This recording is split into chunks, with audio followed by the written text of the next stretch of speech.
All right, welcome into the Bobby Carpenter Show on this awesome Tuesday. We keep plowing along through the week, Schlags. We got a big week. It's week 3 now, in the midst of the week 3 of spring ball, so cruising along with that. So that's always a good thing. Did have some good news. I want to open up with this, Schlags, and we'll start with this one with Ohio State lacrosse. Big win. Was that Saturday? Yeah, Playing Rutgers. it was Saturday after practice. It was like during practice. Yeah. Oh, it was packed over there at the Woody because I think their game started at 1. Practice probably ended about that. I had my boys over there with me and 2 of their friends. And then at like 12:55 said Buckeyes, Schlegs. Just walk across the parking lot, walk right over there and go watch the Buckeyes take them down in Lax. So how about Nick Myers? Why don't we throw that up there, man? That's what do they call him, Schlegs? The like Big Slick or something. They got some sweet name for their goalie. Yeah, I mean, he's a monster. Look at him. Big Tasty is what they call him. Yeah, Big Tasty. Yeah, I mean, you can tell by where that cup was hanging, you know? I mean, there might be a variety of different reasons why he's called that nickname. But again, you know, they've won, I believe, 10 in a row, like tying the longest win streak. They're 10-1. They're top 3 in the country. Obviously, that I've had a relationship with Nick for hell, man, since like 2013 when he first got there. He might have got there a little bit sooner. I can't remember yesterday, let alone, 12 years ago. But he does a hell of a job. And Bob, you and I, and this is what you and I love to do with like coaches and other programs throughout Ohio State. But guys, let's face it, man, like Ohio State is not necessarily known to be a lacrosse school. That's really like an East Coast thing. And so when you're trying to build up a program in the Midwest, and the way that he's done it here, he's out there going and churning and making his own NIL dollars at different events that you and I support. And one of the things was like, hey, if you donate 10 grand, we're all going to go pheasant hunting together. It's like, it was me, Nick, and 2 other dudes pheasant hunting, like charge it to win it. I'll be there. Like, Bob, you're doing stuff and giving away things and giving up your time for other coaches. But like Nick is an outside the box guy. He's like, I got to compete. I got to have dudes. I'm going to go try to get my own. I'm not going to just, wait for the coffers to open up to get from what football can give us or the athletic department. Like he goes and does it and he develops guys. And so anyway, just super exciting to see this run that they're on. They got a long road to go, but they're playing very, very well. And it was packed. Like I took a picture when I was leaving because, yeah, it was cool. You had a softball game going on. You had spring practice going on. You had a lacrosse game versus Rutgers going on. They got a really, really good goalie at Rutgers. And it was standing room only over there, man. Like that's why you built it in the proximity of all the things, a lot of juice going on for Ohio State athletics. Well, and there was no room in the parking lot also. That was the other thing. It was like Christmas Eve, dude, in Bethlehem. There was no room in the inn. You had to just kind of figure out what you could. I went and parked around the back to try to take care of everything. But it was awesome having the kids over there. Packed house on Saturday for the Bucks over there at practice. So now they're in the week 3, Schlags. We've got practice. It's Tuesday, so we got practice today. They got practice Thursday, Saturday, and then the final week. That's what I was digging into on the schedule, trying to figure it out. So that's this week. And then the final week, they've got the spring game, spring showcase. So they go Monday, Tuesday, and then they have some of the coaches clinic on Thursday night, and then Friday, and then Saturday will be the spring game. So, Saturday was that was the 7th practice. So they're basically halfway done. So what are you trying to look at now, the second half of spring ball? Like what are we trying to do? We've got a new defense that obviously has gone in, terminology wise, a couple of changes. You've got Hartline on the offense with a bunch of offensive, a bunch of new offensive, assistants, not maybe position coaches, but assistants. And so young quarterbacks in the mix, some new offensive tackles, trying to break in some new running backs. Like what are we looking at? What are we trying to do here over these final 2 weeks before you take the pads back off? It's a great question, Bob. I think there's layers and levels to this. Number one is you're individually at players. You're looking at for who gets an opportunity. It can be consistent. It can take what they've learned in the classroom to the field on a consistent basis. So you have that aspect.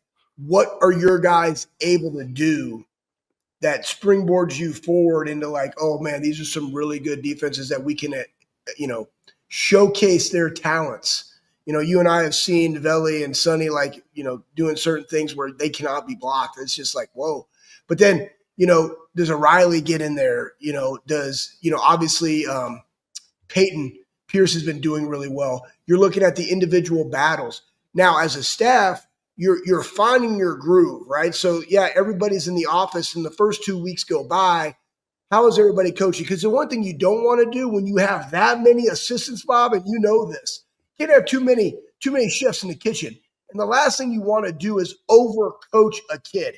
When a guy already made a coaching comment, that should suffice.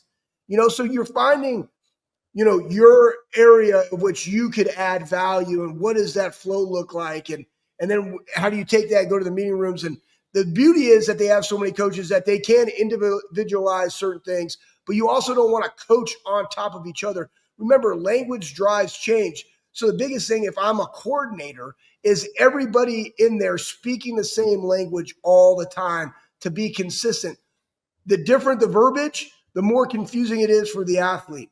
So everybody has to be consistent. That's like the coaching thing. From the player thing, we're in pads. How are we developing? How are we being consistent? How can I showcase what I do? How can I add value to this team? My special teams reps matter. The other day when we were there, Bob, when I was there on Saturday, a lot of the threes didn't get a lot of reps. They got those reps early in the deal. So when I go and do those special teams, man, I got to flash. I got to show that I can add value so I can get on the field. That's what you're really looking at going into these last 2 weeks. And then you're also looking at where do we got to go and who could answer these questions prior, like going into the spring game, going into the second portal. Where do we lack some depth? Like, all right, we've seen these guys now. We know that it's going to be dicey. Do we really want to leave it up to chance, or do we go into the portal and get one guy or two guys, period, that could add some depth or some competitive excellence to a position group? That's what you're looking at. Yeah. And I think you're right on in saying that is looking at adding some depth. Like you said, this is the part too. And it's wild, like, especially with some of the young guys who, they've been looking really good early.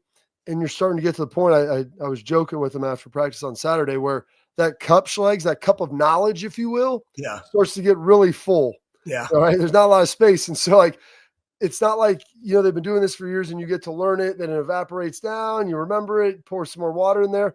Like you're pouring in, okay, we're putting a little coverages in here, we're putting a couple formations in here, a couple of pass plays. Then all of a sudden, okay, we're doing more. Then we're doing more. Okay, hold up, timeout. Now we're going from just in the field. So now we're going to start working on some red zone stuff. And so now we've got our own package of calls that things are going to change on offense and defense, ultimately in the red zone. Then, okay, we go from that. Now we got third down day. So we're looking at third and short. We got some calls for there. We got some third and medium calls. We got some third and long. And then on top of all that, because those are situations. And so not only do the calls change, but also like the situation changes. And so how you play some of the different calls where in the red zone, you're on the 8-yard line and you're playing, something like don't back. You take one step back. That's it.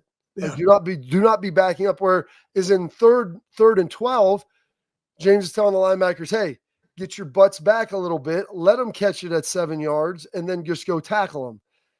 As opposed to you're not playing every call the same as if it's just 1st and 10 and we're just running plays. Now you're working with these specific situations and you start to get to 2 minute and you start to understand like, hey, what are we trying to get done? What's the offense trying to get done? And how do we handle it? And they're going to start, the offense is starting to kind of game plan a little to the defense. The defense kind of got to game plan a little back. And some of the young guys you can see, they're like, oh crap. Like, we've got like 8 different types of man-to-man coverage now. And it's like, hey, but there might be 8 different man-to-man coverage call schlegs, but there's only like with one specific position, there's probably only 3 different ways you're going to play it. Inside leverage, outside leverage. Maybe you have no help at all. Maybe you're trying to, combo with somebody, but like I said, they go, when you get down in the red zone, you're kind of playing everything as if it's 2 man because you want to be underneath and inside of all of it, getting ready to undercut stuff, make them throw the stuff to the back line. But it's just learning that situation of trying to figure that out. Like they can't run a 30-yard route on you when they're on the 12-yard line. Like that's just not the case. And then when they get on the 5-yard line, it's even more different. So it's been wild listening to that. And James is like, we're starting to spin a little bit. Some of the young guys, like they were really good. And now we're starting to like see the gears start to grind as you begin to put more and more in those little tags and those little checks and some of the things. And, we were talking last week of some of the different answers they have for the offense, and talking to Matty P, and he was pumped. He's like, man, it doesn't, it means a lot when you say that, and you're a guy that's like, here, you played, you understand, like, hey, they run this, we got to answer for it. We don't have it in yet, but we got an answer for it. Yeah. Like, we'll get to it. Like, just keep playing it the way you are right now. We know that this isn't the best situation, that this isn't ideal for you. Just let us keep putting this stuff in. And so all of a sudden then in 3rd and 8, we're going to have a little tag on that call to where if they run play X, we've got really one of the perfect mechanisms to be able to do it, where if everybody handles their business, we're going to be in a good spot. I think, it reminds me of the Al Bundy show where like, the daughter was like learning stuff, and then like other things were just like leaving her brain, like there was like actual like visual that they did of that. But, to me, this is also part of coaching is you have to teach them. Like Christina Applegate? Yeah. You have to teach them like how to, first off, know what only applies to you, right? So it's like, hey, we have tight one buck. That was a call that we had when you and I played, Bob. And it was very simple. It was 3 on 2, right? 2 running backs, 3 linebackers on 2.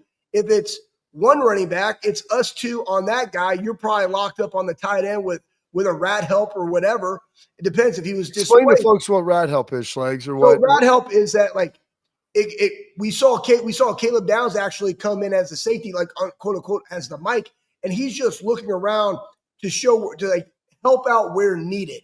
So if you know that you got trips to the field, I got 1 into the boundary, well, more than likely I'm going to help to the 3-man side, especially if they have quads. What does quads mean? Quad means that the running back is to the trip side, which equals quad. Normally when they do that, they're going to flare that running back or run to the flat. I got to then expand because they're trying to, remember, all sports, pace, space, and angles. They're trying to create space. Boom, he flares. Now, no, that's my guy. Boom, I have to expand. And in that expansion, that's where you could get something in for a 5-yard route or whatever. So it's like, but you already know these things. And so it's like, hey, listen, what are the different tags or calls that really only affect you? There might be 8, but there's only 2 that affect me. I'm playing my thing the exact same time. So I know that. Now, this is also where I was a huge proponent of alignment assignment, alerts, and adjustments. Yes, it took more time, but I'm very visual. I can remember things that I write and see. And it's like, I just would write down every scenario. I knew what they all were, but when they call them, boom, didn't affect me. I'm on to the next. I'm automatically looking at, splits, down and distance, running back depth, et cetera, et cetera. I mean, if the running back's at 6 yards, man, he ain't freaking running the football. If he's at 7.5, 8, based on what I see in the film, maybe. What's the split of the backside guard?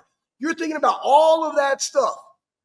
And you're also thinking about down and distance. Now I can get back. It's 3rd and long. All right, no, it's 3rd and short. I got to be up. I got to go expand. Oh, that guy's displaced in 3. I got quads. I got to get all the way to there.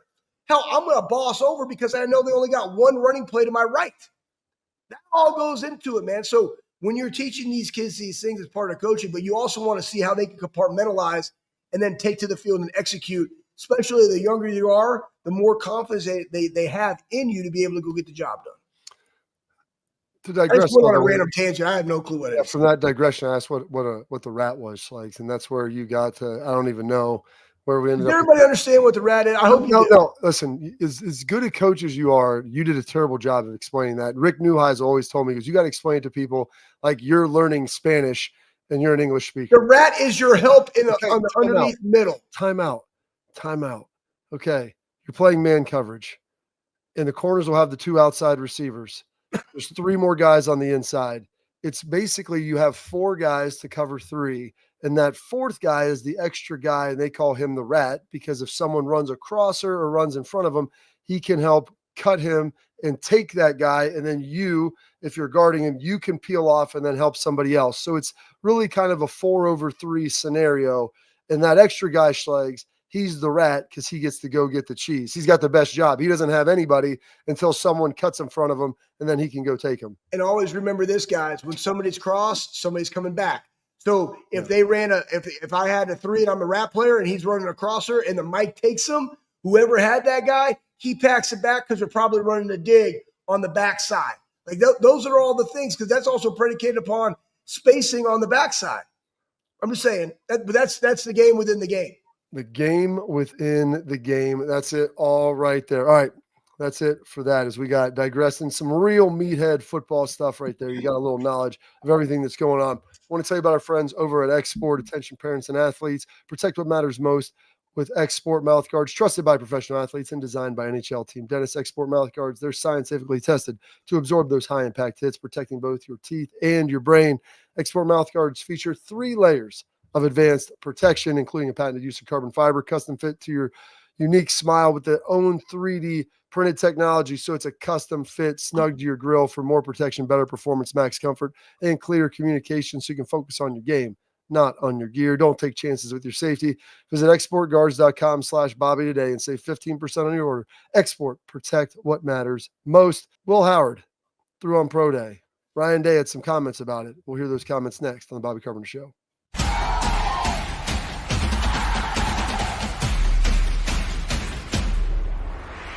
All right, welcome back in the Bobby Carpenter Show. Please, we love it if you when you watch, like, subscribe, leave your comments, questions, whatever it is. You can throw them in the chat. You can throw them in the comments section underneath. We love it. I'll go back and look at them, read them. Areas for improvement, stuff you want answered. We can do it all for you. So make sure you get it in there to us, or you could check us out on Twitter at Bobby Carp Show, or at BCarp3 for me and Schlegel. What's your Twitter handle at Schlegel Valley? Yeah, Schlegel Valley, all up in that belly. Yeah, just Schlegel Valley. There you go. That's Schlegel Valley. So you can always throw some stuff. CHLEGELVELLIE, Schlegel Valley. Yeah, that's right. There you go. The Schlegel Valley, if you will. One of my favorite things, Schlegel, is when I'm doing the export. You are kind of like, it hit me as I was watching you do this. It's almost like Lunch Lady Land, where you and Chris Farley and I'm Adam Sandler over there singing the song, and you're dancing around with sloppy joes and everything else, the meatball sandwiches and whatever else is going on. So it makes me smile and makes me laugh, dude. Yeah. But here, why don't we throw this up here, Pat? The Ryan Day comments on Will Howard and how he looked at Pro Day. I thought the ball came out of his hands with pace. There was a rhythm about it, and the thing about Will is, like, Will has just a great makeup in terms of his, I guess they call it now aura, but he's just got great juice to him. And so, that was on display. But when you were there watching it, talking to a couple of the NFL personnel, you just realize how big he is. He just looks like an NFL guy out there day one. He's got command. He can line up under center. He can line up in the gun. He can make all the throws. And I think he just wanted to show, what he can do in person. And sometimes with that combine, they tell the guy, take, 5 at a hitch, throw it to this cone or throw it to this area, and the receiver isn't. I mean, it gets a little goofy. I've been there before. I was in the NFL. I coached the quarterbacks. But, I think this was a little bit more realistic to show his skill set. And I thought. Did a great job. By the way, that interview was on with the Cleveland Browns, by the way. So talking a little bit there. There were some guys from Cleveland down there watching him. And so who knows what they're looking at. But I thought Will did a good job, and he said, you put guys with their own receivers, they throw better. And Ryan, the best part is, Matt Patricia was there, and you're looking at your own guys. Like, you don't have to evaluate; you can just watch your guys now. And so Ryan's over there looking at Will, seeing what he's doing. He was in those scouts spot, he was in the position coach's spot, having to watch these things and understand what guys are doing, how they look, and realizing that this is still not incredibly realistic, but it's more realistic than what it would be when you're out there, like you said, throwing with people you don't know, or throwing to a spot on a cone and 5 and a hitch and then letting it rip. Yeah, my biggest thing from that, Bob, was, I'll give you a couple examples. Obviously the combine, like, I played in the East-West Shrine game, and the hardest thing for these guys this year is that they played so late. And then now that's another thing that we didn't talk about the other day, but you play so late that you're not going to go to those games where they can kind of see apples to apples, like size and throwing ability, like comparatively, like you and that guy, like at the same time. And then you go to the combine, and, well, let me make this point. One, like, part of my thing coming out was, can he play man coverage, right? So I needed the East-West Shrine game because you do drills versus other guys that they are, potentially going to take in the NFL as a running back or a tight end, and you're doing drills. And I did that really well in that time. So it's like, boom, that's a check. Then you go to the combine, and it literally is like the stationary, rudimentary linebacker drills that really don't do anything. Then you get to your pro day and the individual workouts you and I have been talking ad nauseum. And it's like, boom, now these guys get to actually see you and compare you to what their rooms are. And the comfort of like being comfortable and in the evaluation process, because you're evaluating the quarterbacks on your roster comparatively to their relationship to their receivers and how does it look, feel, and act. Same thing when you're taking somebody or looking at somebody that's a free agent on their teams and what do they do? You're looking at them at their very best with the relationships of the quarterback to the wide receiver or tight end, et cetera. So why wouldn't you put that same amount of emphasis on what you do at a pro day versus the combine? Because you don't know how fast that guy is. He knows exactly.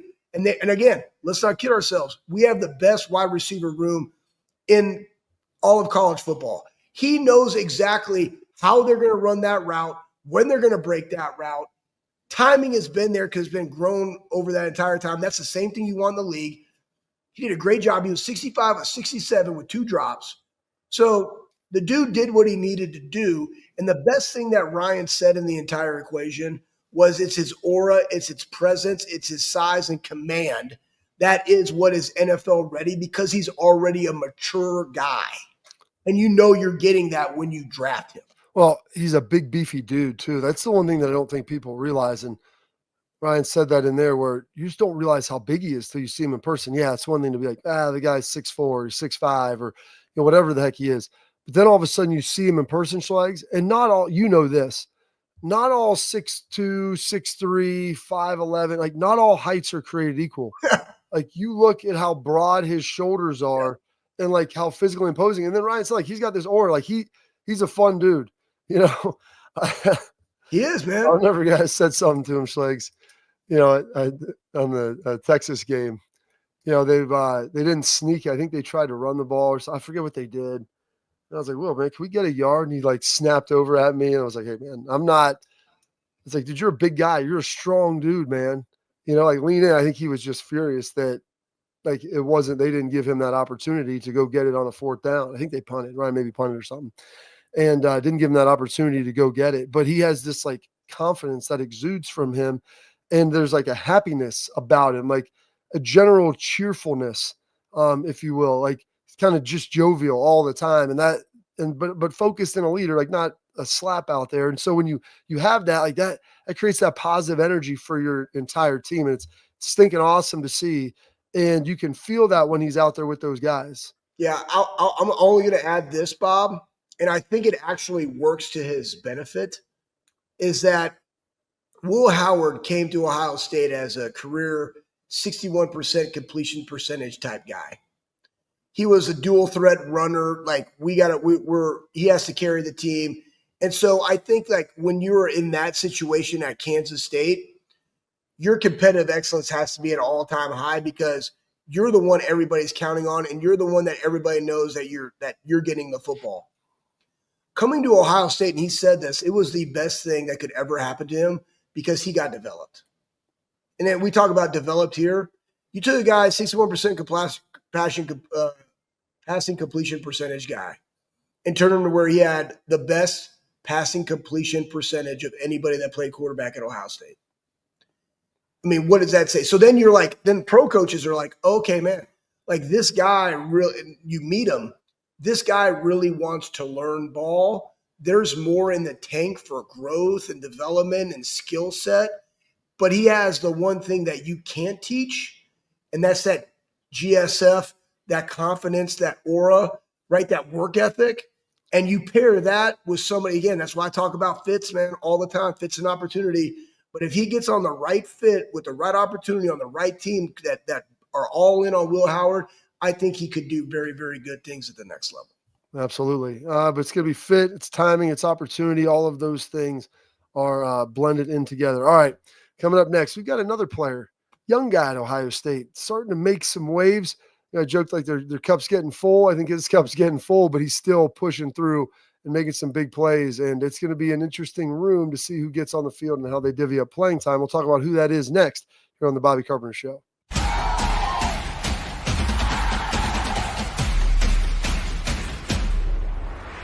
All right, Schleiks, looking at this, you always see the young guys and how are they making waves? What are they doing?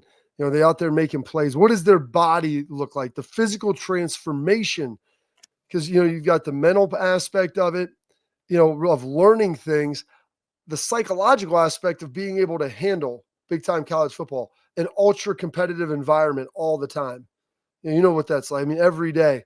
And, you know, you've been in it now so long, and I've been around it for so long, like you – just realize that's what it is. But it's a bunch of alpha dudes all the time, always going at each other, where you're probably not used to that. I remember I got to Ohio State, like I was emotionally exhausted. Like I got to the NFL, like you're emotionally exhausted all the time because you're just literally turned up all the time, man. It's always like you're driving in a snowstorm, like white knuckle, grip it and rip it, like let's go. And so when you see guys come in, you know, add 10, 15 pounds, start to look like a dude, I mean, that's pretty sweet. And we can throw that up, Pat, about Riley Pettijohn. You know, he went from 215 to 227 over the winter, and he didn't even have that much time to do it because they didn't have as long a offseason this year, but already starting to look a little more like a dude. And you can see that paying dividends then when he's on the field. Yeah, I'd tell you where I actually spoke to him. First off, you talked to Riley. Texas guy, Dallas dude. Dude, yeah, exactly. So I got him and Peyton. I was like, you guys ought to go. I didn't, you know, I was like, I was the original Texan. And I still remember like one tough Texan. Hold up, the original magazine. You remember that, Bob? Like you act like you're the first dude to come to Ohio State from the state of Texas. That's okay, but it was for a long time. It's okay. It's okay. I'm just going to take that one. But it's cool. Like he's from McKinney, which is just North Dallas. And Peyton's from Lovejoy, which is just a little bit north of that. That area is blown up. Anyways, that being said, I was like, dude, man, you look good. I was like, what are you weighing? He's like, man, I'm like 225, 230. Like he's anywhere in between that mix, depending on the day and like what he's doing. But it's just, guys, this is what's different when like you're in the building and all you're doing is, going to some classes but like eating and lifting heavy amounts of iron. This is what happens. And 227, but again, like he looks really smooth. He's back there backing up Veli at Mike. They actually like swapped numbers. So he's 20 and Veli's 8 now. He took Lathan's and, you know, but he's doing a really nice job. And you couple that with Peyton. And again, all this goes into the depth that you and I have been talking about all the time, Bob. It's you got two older guys. Like who are the next wave? Well, what is it that Veli and Sonny do very, very well? All right, cool. If they do that, we take somebody else on. Who are the linebackers that can go in and fill in and really do a nice job where there's no drop off? And I think that right now, you know, Peyton and Riley are starting to step up in that regard because they're getting opportunities. And that's the other thing with this, Bob. No matter how full that cup is, how do you seize your opportunity? If you're a guy that this was my entire thing. It was like, I got to allow the things that I have, the football acumen, to stand alone. So when other people are confused, I'm not. I'm making the plays. You're getting minuses. I'm not. I'm just going to be you with consistency every time I get an opportunity. That's what these younger guys have to do because they're competing with the older guys for playing time, but they're also competing with other guys that may be right below them or on their heels for how many reps do they get. You know what I'm saying? So good kudos to him that he's been able to embrace the work. This is also why I have now become a proponent of going to college early because this is the stuff that happens. It is good. And that's what's tough. If you don't get there early, Schleiks, it's hard to make those big gains.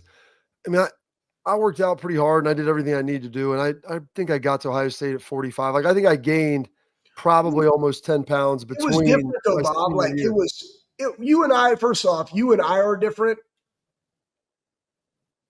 Hell, I remember when I got recruited to the Air Force Academy, I was like 5'11", 215 to 220 pounds, senior, wrestling 215. I never really had to cut weight. I was you grew another inch and a half? I kid you not. So I got recruited and like, you're done, right? And we already heard the story about it. So I commit to them. I kid you not, man. Like I grew an inch. Sorry, Schleiks, because you were in county lockup. So I showed up to basic at the prep school and I was like 6 foot 240. They were just like, oh, what the hell? I was like, yeah, buddy. I was like, what have you been doing? I just been eating heavy iron and buffalo wings with extra ranch. I didn't tell him about the Budweiser, but I was doing that when I was 18 years old.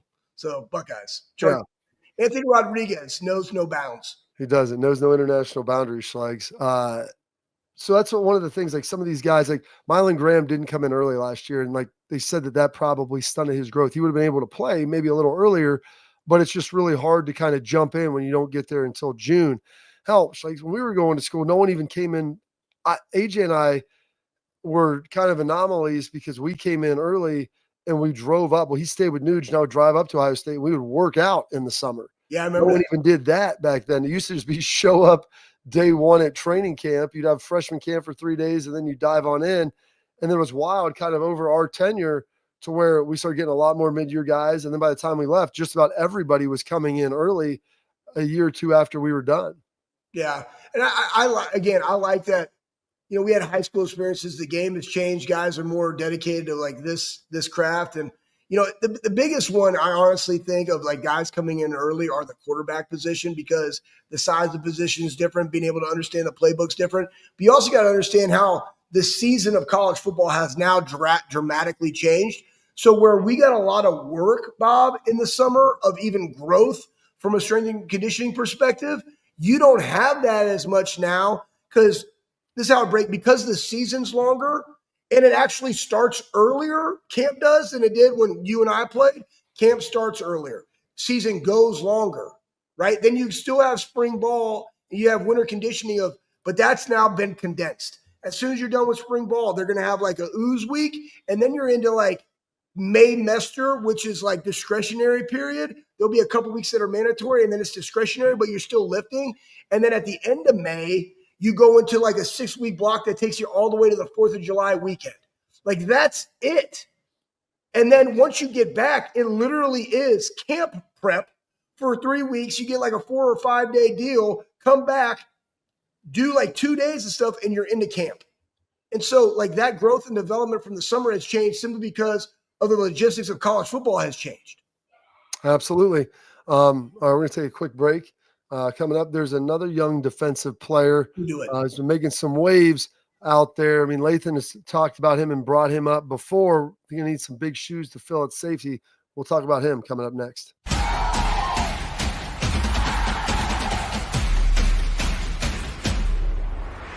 All right, welcome back into the Bobby Carpenter Show. We got our headlines today, and today's headline is going to be about one of the young safeties, a guy who played a little bit a couple years ago when Lathan got hurt. Last year, he had, some injuries he battled. Didn't really play a ton, but Malik Hartford, Cincinnati kid, I believe, Schlegs, looks good. You talk about that body transformation. You start to see those other transformations the guys ultimately make once they're in school for like going into like year 2 or 3. They really start to get into it after they've got a full 18 to 24 months under their belt. That's where Malik Hartford is now. He's battling with McLean to try to, for that safety spot. It looks like Lorenzo Styles is, settling in pretty well at kind of the slot or the nickel corner. But they've got some work to do. But, Malik Hartford is going to have to play well for this team, for this defense to be good. Yeah, he is. And the thing about it is, like, we already know that Caleb's a thumper, and Malik, like we saw his freshman year, was a thumper. And you got Lathan Ransom that can play in the box, and what Jordan Hancock was able to do from the safety position. And yeah, I mean, you got a battle right now with not necessarily Caleb, but Malik and Jalen and like some of the younger guys that have come in early, very young group. But he's been around now for a while, and he had a shoulder deal, I believe, after his freshman year. Mm-hmm. He's feeling really good. And again, when you have some of those battles, especially upper body wise, where a lot of guys can put on a lot of weight in their upper body, we already know they're going to put on some stuff on their lower body because they just don't do that a lot in high school. But every time you think about where can you gain weight, it's like, oh, can I add a pound here? What about your back? What about your shoulders? What about your chest? What about your glutes and hamstrings and quads? Like, it's like, man, I could definitely put on some weight there. He looked really good the other day. Like, I'm not a dude grabber. Always checking out dudes. Yeah, I'm not a dude grabber. I'm not like scoping out the dudes, right? But like, you grab like, what's up, bro? And you like touch them. And it's like, it's kind of like Nate Ebner. Nate Ebner might be like the most densest guy. Like I grab Nate, like Nate's just like, it's like hitting this table when I touch him. And like Malik, I'm like, dude. He's like, yeah, man, I'm up like 210. I'm like, bro, that's great. I was like, you learn how to like be physical when you need to be physical and not be physical when when you don't need to be physical. He's like, yeah, I'm learning. And I was like, that's kind of it too, right? It's like, when do you got to go make that big stick on somebody, and when you just got to go make a tackle?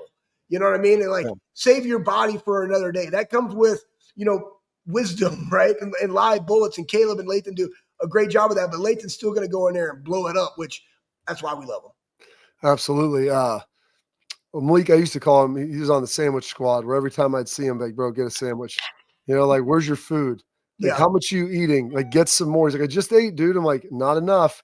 Get on the scale. Let's go. The best thing about that picture right there is I think that all my calves are bigger than Lorenzo and Malik, and I believe that's IGB. IGB might be the only dude that has skinnier calves. No. I think I got all three of those guys. No, right. IGB's calves are, it's almost like a deer leg. Like, it's Bobby, that's what I tell everybody all the time, man. I got speed cat. God bless me with speed, with acceleration calves. I can accelerate. I got no top.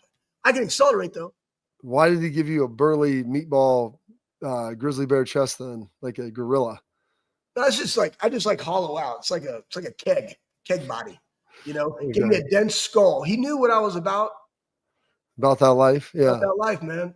But Malik he's been grinding on that, Schleiks, because that shoulder, and it's hard to gain weight when you have a shoulder. You're doing this, when you're just doing one arm. And the other thing too is, people always say like, well, you can lift your legs. Well, yeah, dude, like leg extensions and leg curls isn't lifting legs. You when you have a bad shoulder, like you can't put a bar on your back either, because you're stuck doing belt squats, leg press, and then all the other things, right? Like, depends on what it is.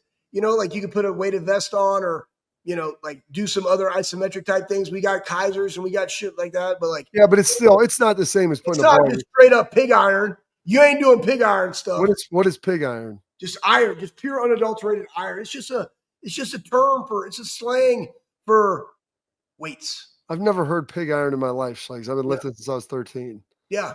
Where did you hear that? Oh, I've heard it my whole. Come on, man. I grew up in this is the first time I've ever heard you say it. Why? Just because I don't know. It just happened to pop out. Pig iron. Here, pig iron definition. Right here. Pig iron. Crude iron. Urban Dictionary. First obtained from a smelting furnace in the form of oblong blocks. Yeah, exactly. Pig iron. That's what it is. And you know what? I'll tell you this, man. Like, there is probably no sweeter sound than 45s on a squat bar just clanging. You know what I mean? They're over there just dancing. You know what I mean? They're just dancing on the sides. Like, that's just does the rubber coated weight take away from that? It does, man. I'm not. They look better and they're cleaner, but I hate the bumper plates over there. Well, it's safety. Listen, you drop a 45 on you dropping a 45 on you, bro. Like, it's still gonna hurt regardless of it. Well, it saves the floor. Yeah, but like when we squat, I want to hear, man. Like it's like when guys like really attack the ground, like you're doing wall drills or boom booms or whatever. You can hear that snap of attack the ground. Like, oh yeah, that's sexy, right? It's the same thing with just when the iron is riding high on the back and you just try to just get big quads and ass doing squats. There's nothing better than that sound of just iron clanging together. Gets me juicy in a positive way. All right. Well, I get you. That's it for headline Schleiks. We digress there, but Malik Hartford doing some good things. Coming up next, we answer your questions, talk about your comments here on Tailgate Talk, brought to you by our friends at Real Truck. Coming up next.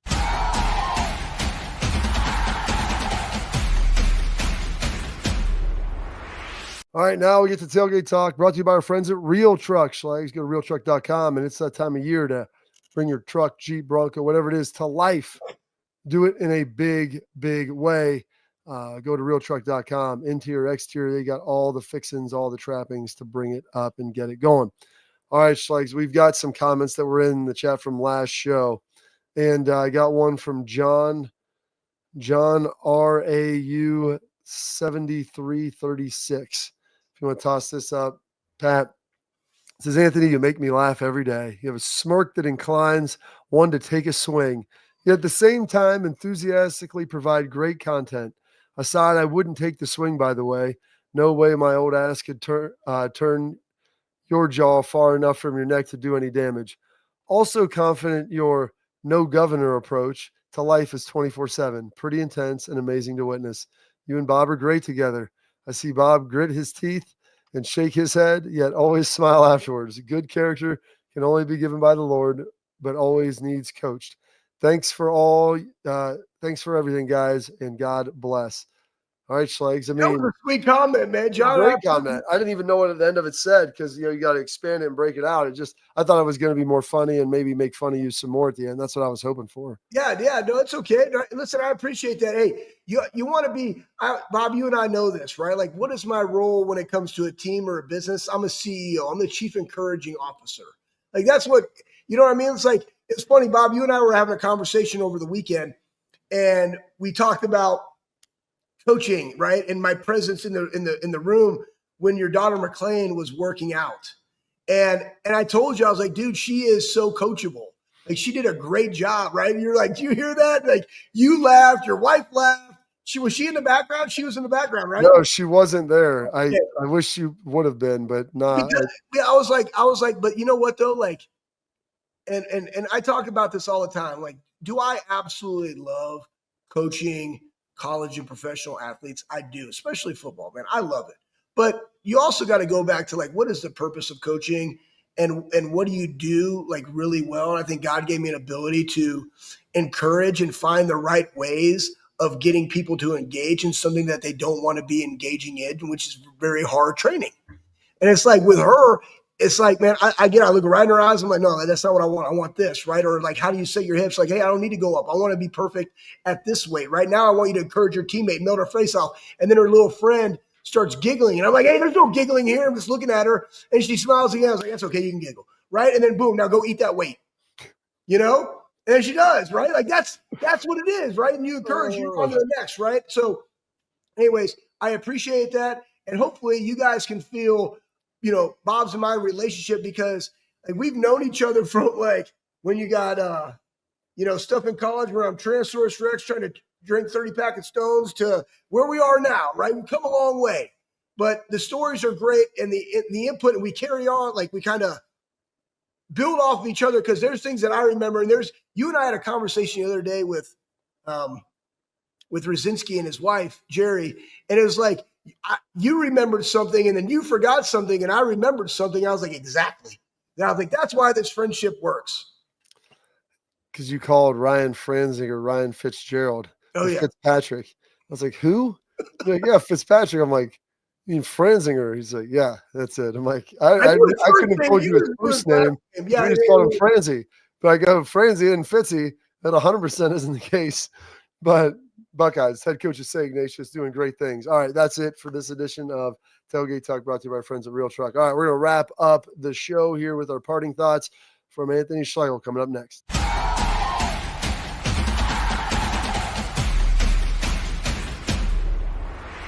All right, Schlegs, you got about a minute. The floor is yours. Put this on there at the very bottom, because it's Cleveland IG. It's all the way down by the JJ insurance policy one. I highlighted in green, meaning that's the ones I'm going to do.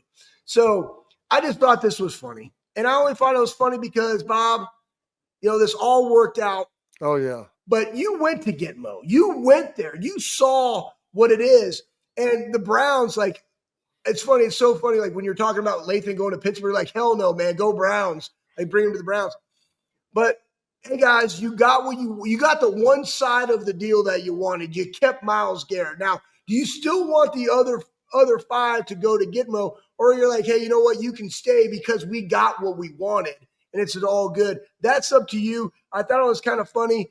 I believe that was actually from the Cleveland Browns' own personal Instagram account. So kudos to them for at least being jovial enough that they can make fun of themselves. Yeah, absolutely. All right, well, that's it for today's show.